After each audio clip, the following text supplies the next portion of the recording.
السلام علیکم ورحمۃ اللہ وبرکاتہ۔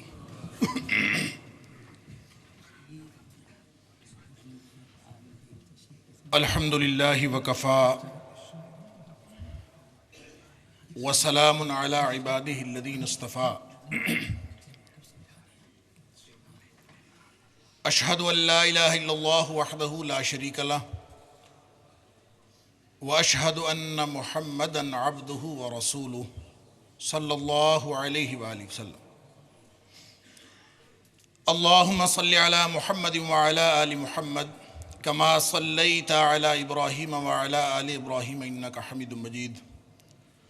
اللہم بارک علی محمد وعلی آل محمد کما بارکت علی ابراہیم وعلی آل ابراہیم انک حمید مجید۔ اما بعد فاعوذ باللہ السمیع العلیم من الشیطان الرجیم من ہمزہ ونفخہ ونفثہ۔ بسم اللہ الرحمن الرحیم۔ ومن احسن قولا ممن دعا الی اللہ وعمل صالحا وقال اننی من المسلمین۔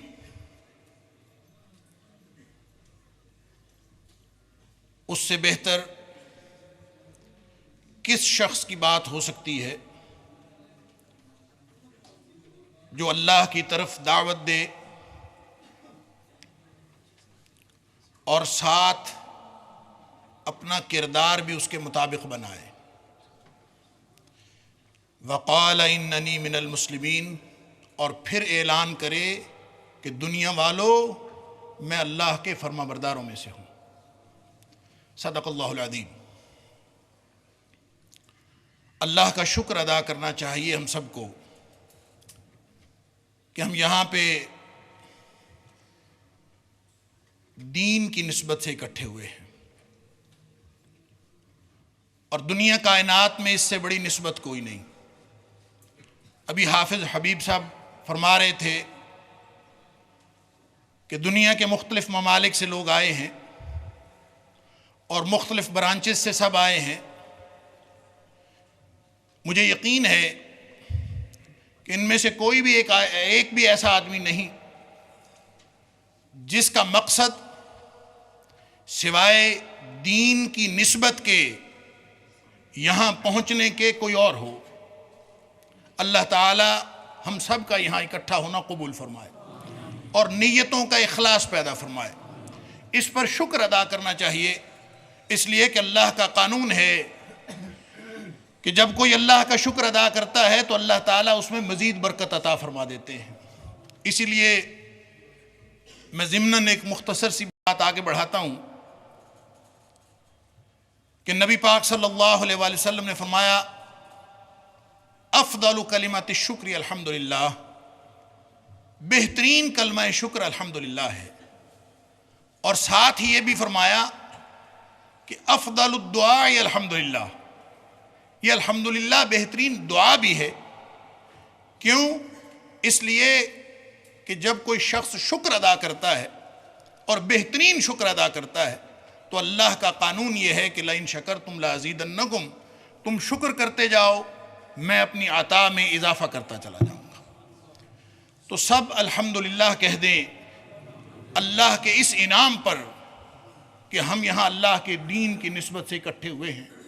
اور کانفرنس کا موضوع وقت کی ضرورت، ہر فرد کی ضرورت، ہر معاشرے کی ضرورت اور ہر مسلمان کی ضرورت کہ دعوت اسلامی میں حکمت کی کیا اہمیت ہے۔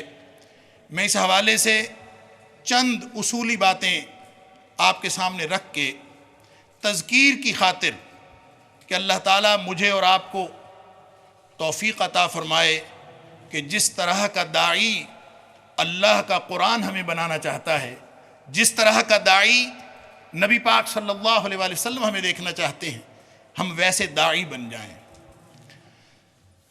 جو آیت میں نے آپ کے سامنے تلاوت کی ہے، اس میں اللہ کریم نے فرمایا کہ باتیں ساری دنیا کرتی ہے، گفتگو ہر شخص کرتا ہے، اور لوگوں کے پاس لچھے دار گفتگو کرنے کے لیے اپنے مقررانہ انداز کو تسلیم کروانے کے لیے بے شمار حربے موجود ہیں، لیکن فرمایا وَمَنْ أَحْسَنُ قَوْلًا مِّمَّنْ دَعَا إِلَى اللَّهِ، کائنات میں سب سے اچھی بات، سب سے بہتر کلام اس کا ہے جو اللہ کی طرف دعوت دے۔ اس کی وجہ ہے کہ ہر شخص، ہر فرد فطرتاً داعی ہے۔ سمجھ لیجئے اس مسئلے کو۔ ابھی آپ نے خطابات میں سنا کہ مسلمان کو داعی ہونا چاہیے۔ میں کتاب و سنت کی روشنی میں جو بات آپ کے سامنے رکھنا چاہتا ہوں کہ ہر شخص فطرتاً داعی ہے۔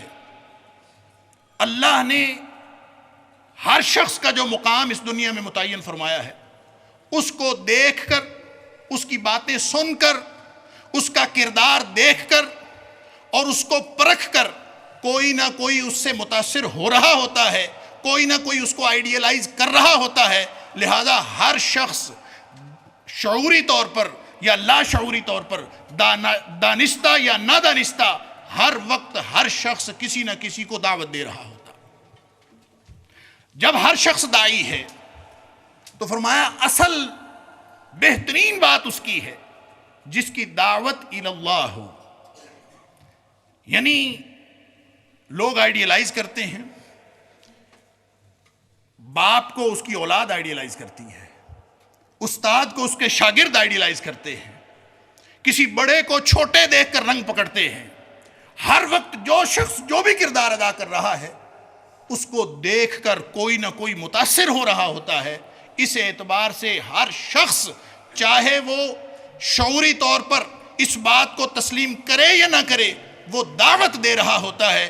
تو اگر اس کی دعوت الی اللہ نہیں ہے تو پھر وہ کس طرف دعوت دے رہا ہے؟ اگر اس کی دعوت الی اللہ نہیں ہے تو لازماً اس کی دعوت الی غیر اللہ ہے۔ کیوں؟ اس لیے کہ اس کائنات میں دو ہی چیزیں، ایک اللہ، باقی ساری کائنات غیر اللہ۔ ایک اکیلا اللہ، وہ اکیلا خالق ہے اس کائنات کا۔ تو خالق کا حق ہے کہ مخلوق اس کی بندگی بھی کرے اور مخلوق کو بلائے۔ نبی اکرم صلی اللہ علیہ وآلہ وسلم، آپ کی نبوت کا جب اللہ کریم نے قرآن پاک میں مشن بتایا کہ نبی پاک صلی اللہ علیہ وسلم کا مشن کیا تھا، یا ایھا النبی انا ارسلناک شاہدا ومبشرا ونذیرا وداعیا الی اللہ، اے نبی، وداعیا الی اللہ باذنہ وسراجا منیرا، دنیا کی طرف بلانے والے بہت ہیں، غیر اللہ کی طرف بلانے والے بہت ہیں، زمین بھری ہوئی ہے، لوگ غیر اللہ کی طرف دعوت دے رہے ہیں۔ اے نبی صلی اللہ علیہ وآلہ وسلم، آپ کو خوشخبری دینے والا، آپ کو ڈرانے والا بنا کے اس لیے بھیجا ہے کہ آپ دنیا والوں کے چہرے دنیا کی طرف سے، غیر اللہ کی طرف سے موڑ کر ایک اللہ کی طرف کر دیں۔ وَدَاعِيًا إِلَى اللَّهِ بِإِذْنِهِ وَسِرَاجًا مُنِيرًا، یہ تھی نبی پاک صلی اللہ علیہ وسلم کے مشن کی بنیادی بات کہ نبی پاک صلی اللہ علیہ وسلم کو داعی الی اللہ بنا کے بھیجا گیا۔ اگر کوئی شخص یہ کہے کہ میں تو دعوت نہیں دیتا، میں داعی نہیں ہوں، یہ مولویوں کا کام ہے، تو ذہن میں رکھیے کہ ہر مسلمان نہیں، میں کہہ رہا ہر انسان کسی نہ کسی طور داعی ہے۔ اپنے گھر والوں کو، اپنی اولاد کو، اپنے ماتحتوں کو، اپنے ارد گرد کے ماحول کو، ہر شخص کسی نہ کسی طور متاثر کر رہا، لہذا ہر شخص داعی ہے۔ اور جو شخص داعی الی اللہ نہیں ہوگا وہ داعی الی غیر اللہ ہوگا، اور جو داعی الی غیر اللہ ہوگا اس کو کیا کہیں گے؟ وہ اپنے آپ کو موحد کہتا ہو لیکن اس کو دیکھ کر لوگ اللہ سے دور ہوں، وہ اپنے آپ کو توحید پرستوں کی جماعت کا ممبر کہتا ہو، اس کو دیکھ کر لوگ اللہ سے دور ہوں، تو وہ کبھی بھی موحد نہیں کہلا سکتا، وہ مشرک کہلائے گا۔ یہ بات میں نہیں کہہ رہا، اللہ کا قرآن کہہ رہا ہے۔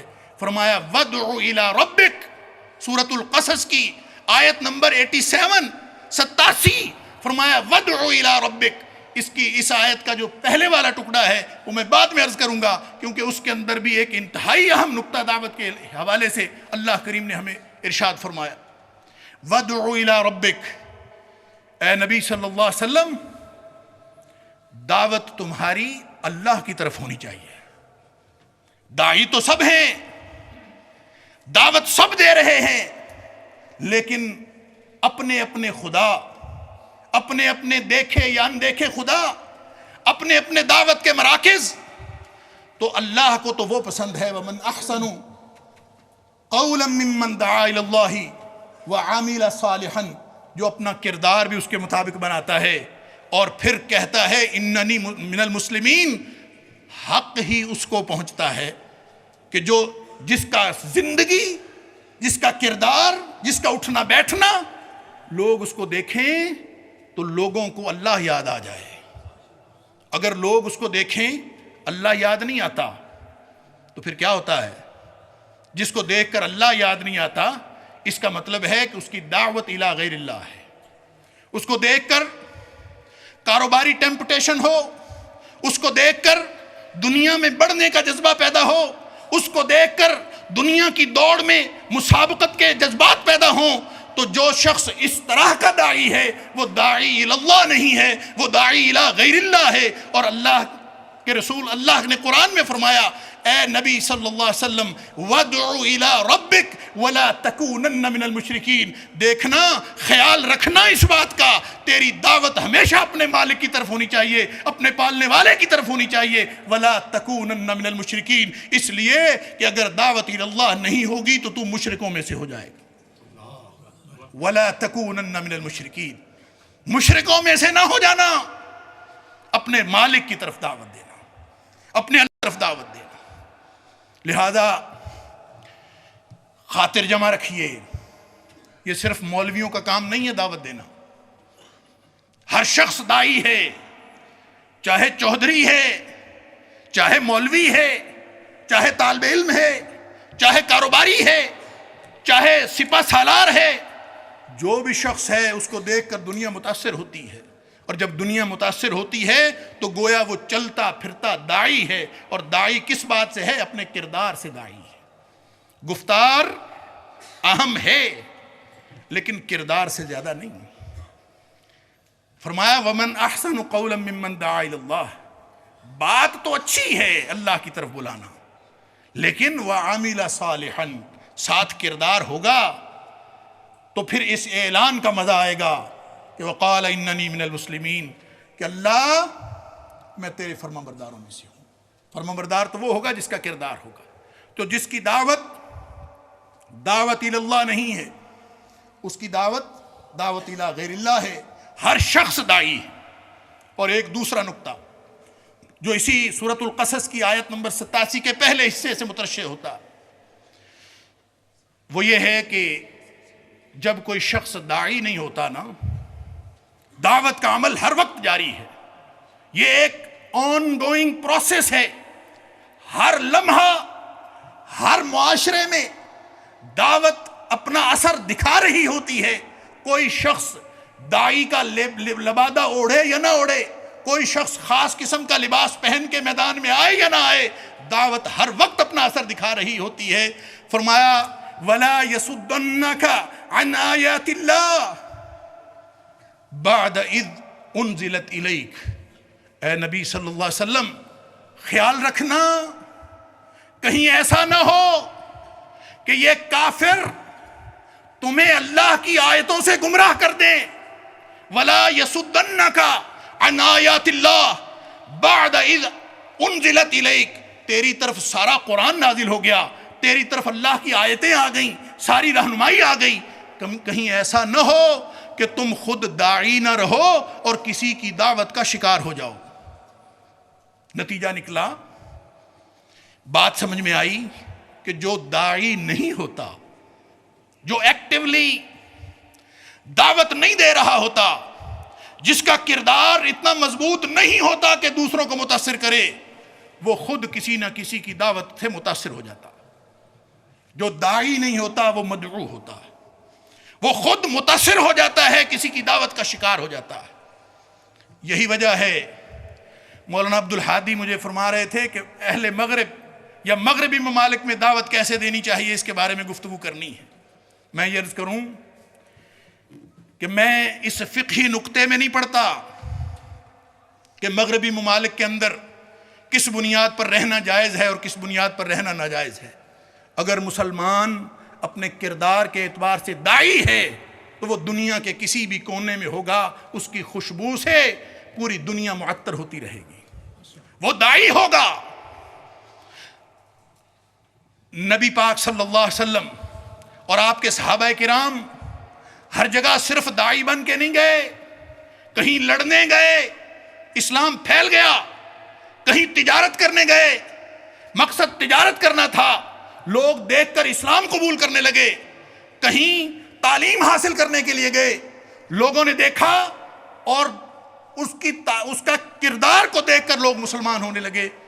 اللہ اکبر۔ ابھی ڈاکٹر صہیب حسن صاحب وہ اس قانون کے بارے میں بات کر رہے تھے کہ پارلیمنٹیرینز، ایم پیز، مسلم ایم پیز نے جو گیز کے حوالے سے اپنا ووٹ جو ہے وہ شریعت کے خلاف دیا، تو بھائی جو داعی نہیں ہوگا وہ پھر کسی کی دعوت کا شکار تو ہوگا۔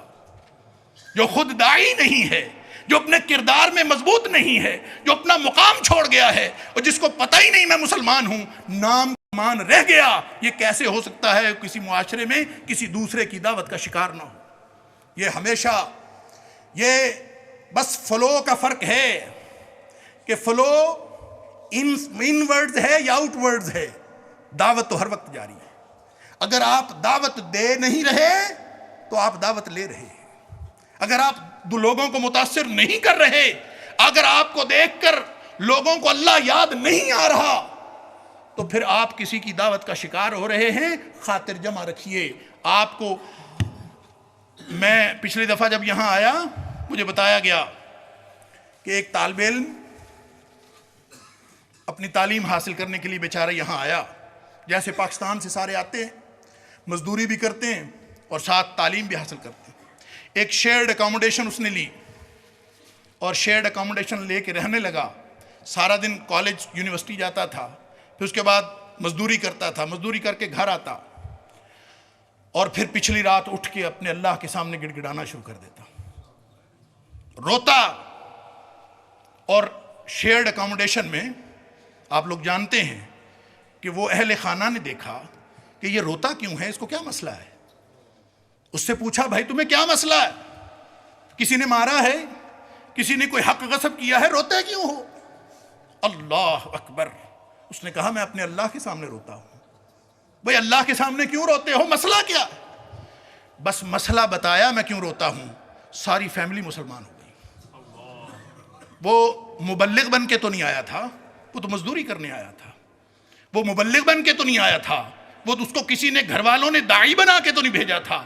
گھر والے نے تو بھیجا تھا کہ ڈگری لے گا اور ڈگری لے کے واپس آئے گا، ہمارا بچہ بڑا آدمی بنے گا۔ اس کو اللہ نے واقعی بڑا بنا دیا، اس لیے کہ اس کا کردار وَعَمِلَ صَالِحًا، صرف زبان سے بات نہیں کرتا ہم مولویوں کی طرح، صرف بات نہیں کرتا، کردار پیش کرتا ہے۔ اور پوری یہ جو حکمت کی بات ہے نا، حکمت کوئی مجرد چیز نہیں ہے، حکمت کوئی ایسی نہیں ہے کہ ہم آسمان سے کوئی اصول پکڑ لیں گے کہ یہ حکمت ہے۔ حکمت کا تعلق گراؤنڈ ریالٹیز کے ساتھ ہے۔ حکمت کا تعلق یہ ایک ریلیٹیو ٹرم ہے، ایک اضافی اصطلاح ہے کہ جس طرح کا ملک ہوگا، جس طرح کا معاشرہ ہوگا، وہاں پہ حکمت کے تقاضے اسی طرح کے ہوں گے۔ اسلام کلچر کی رعایت نہیں کرتا۔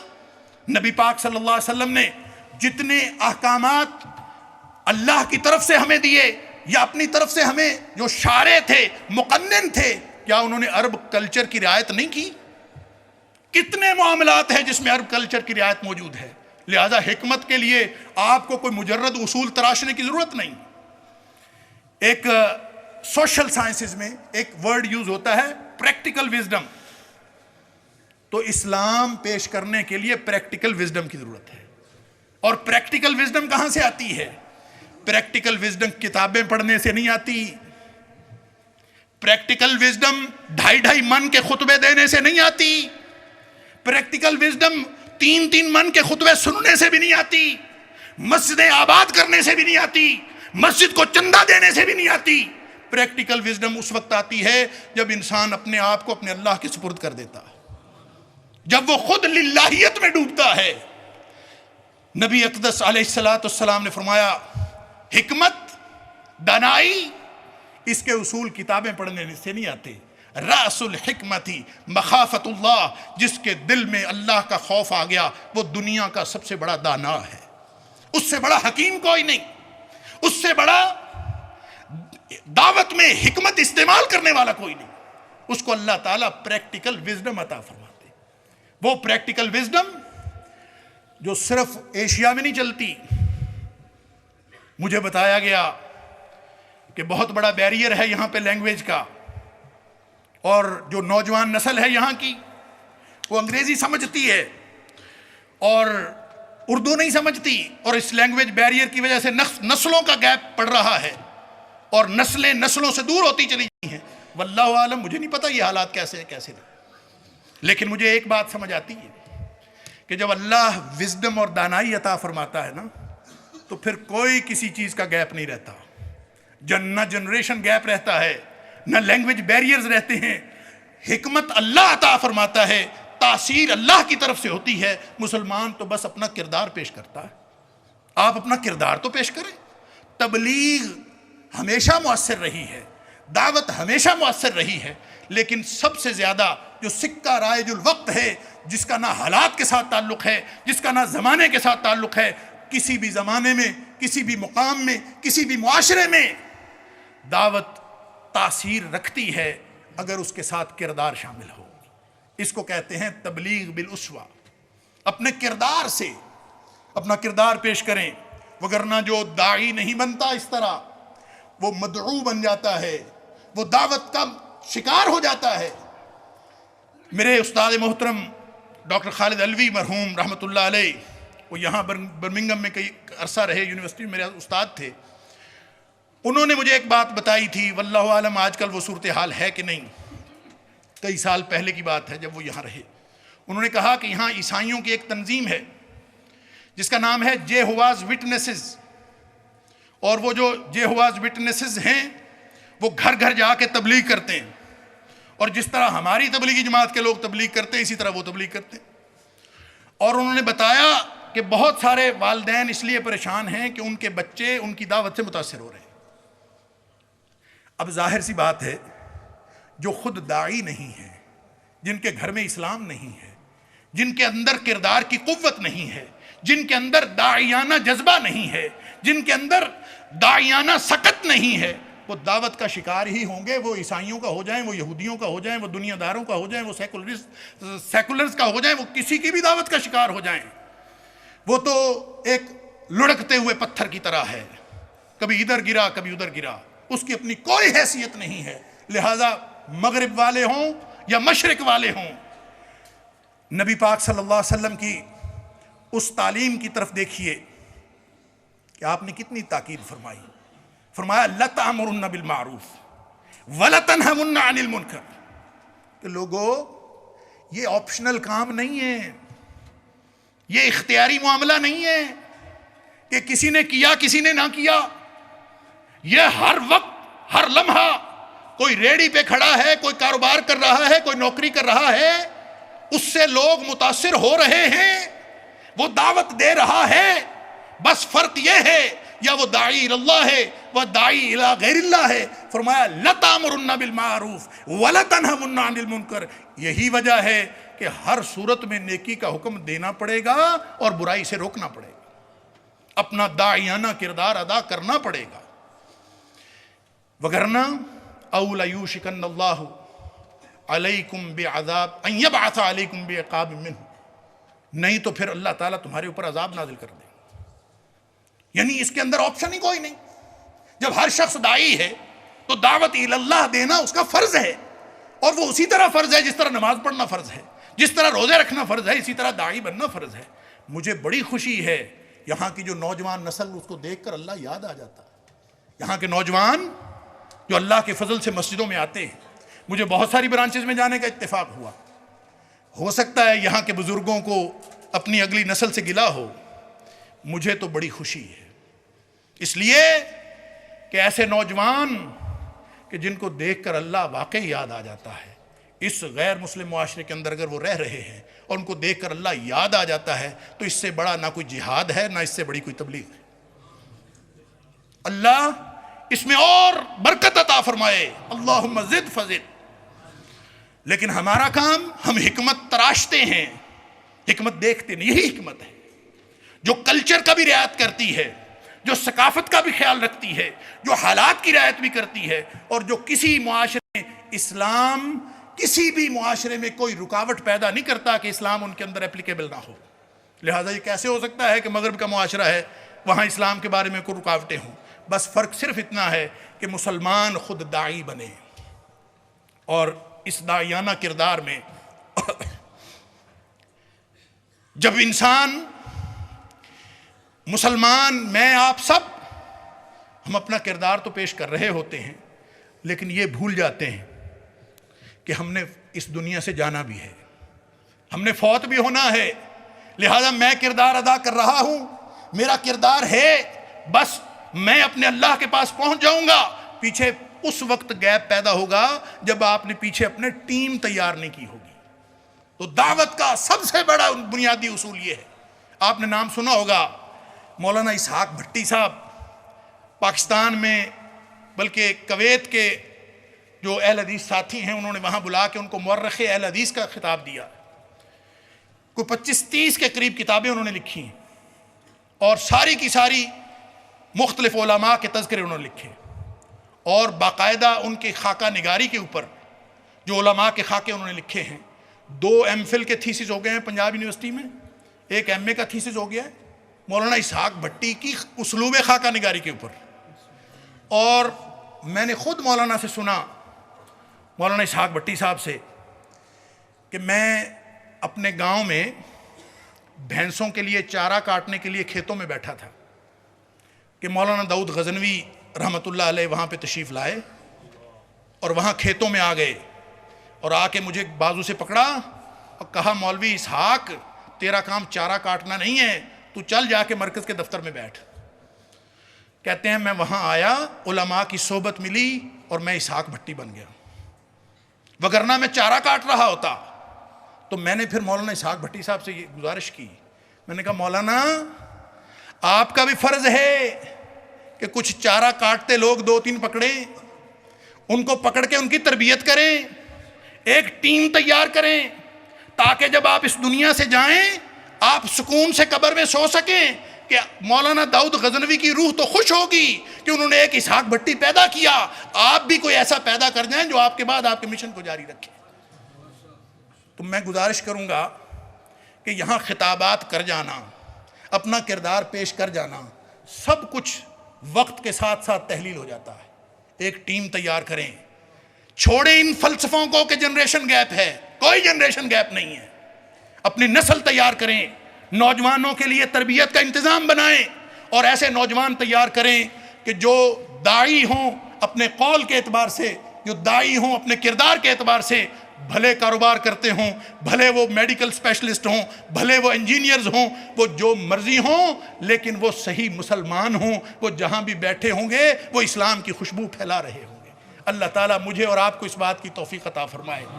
میں اپنے جماعت کے قائدین سے بھی عرض کرتا ہوں کہ اللہ کے لیے کوئی ایک دارالعلوم بنا دیں یہاں، جو یہاں کی نسل کو داعی بنا دے، وہ حقیقی داعی جو اللہ کو مطلوب ہے۔ اللہ تعالیٰ مجھے اور آپ کو اس بات کی توفیق عطا فرمائے کہ ہم جہاں رہیں داعی اللہ ہوں، اور نہ کہ داعی الی غیر اللہ ہوں، اور ہمیشہ داعی رہیں، نہ کہ مدعو بن جائیں کہ کسی کی دعوت کا شکار ہو جائیں۔ وآخر دعوانا الحمدللہ۔